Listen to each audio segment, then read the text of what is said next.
Traumatic brain injury is not a weakness. It's not a weakness, it's a real issue. I became a United States Marshal, and during my career, of course, we chase bad people.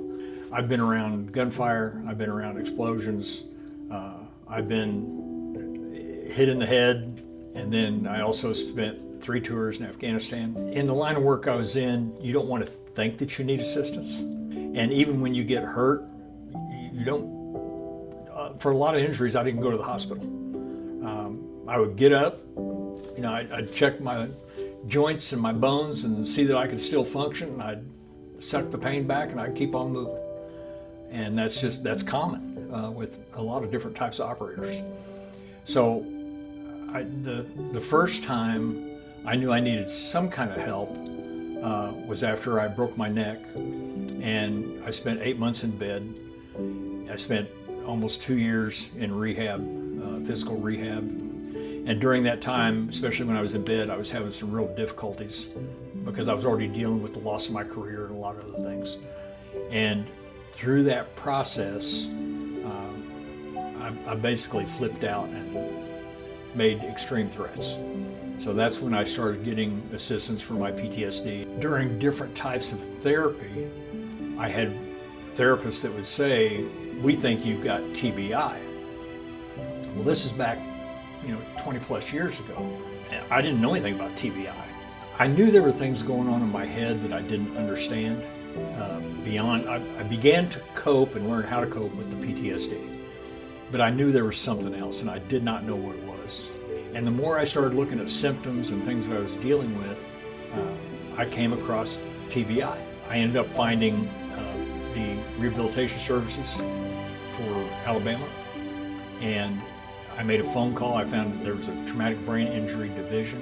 Jerry Peters called our traumatic brain injury helpline a couple of years ago, and he found it online somewhere, and he had moved here to the state of Alabama. It had been 20 plus years before he got or acknowledged that he needed assistance. But we talked for an extended amount of time.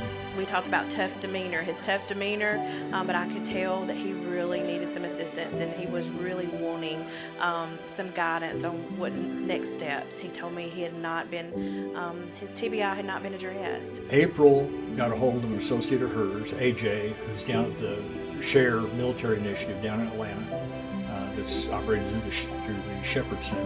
They take care of our post 9/11 veterans and our first responders, and spoke with a gentleman named AJ Veal, and Mr. Veal got him right in, and he spent some time at Shepherd Center. So I stayed for 8 weeks, and they did tons of tests, psychological, mental and emotional things, cognitive, speech therapy. I had therapists from every avenue of the medical field that I could imagine.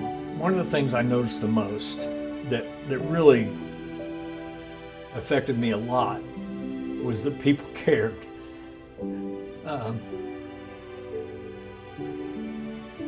Nobody has cared about me.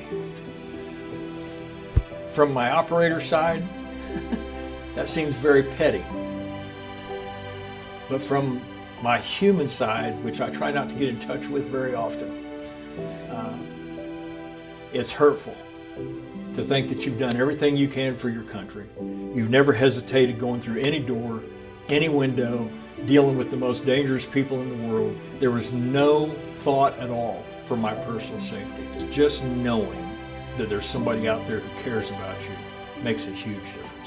Offered him all that Voc Rehab has to offer at that point, and then from there, he's been by my side, and he's been the voice of our folks who have traumatic brain injury in our state, and he is one of our council members, our advisory council members, and we're very proud of him.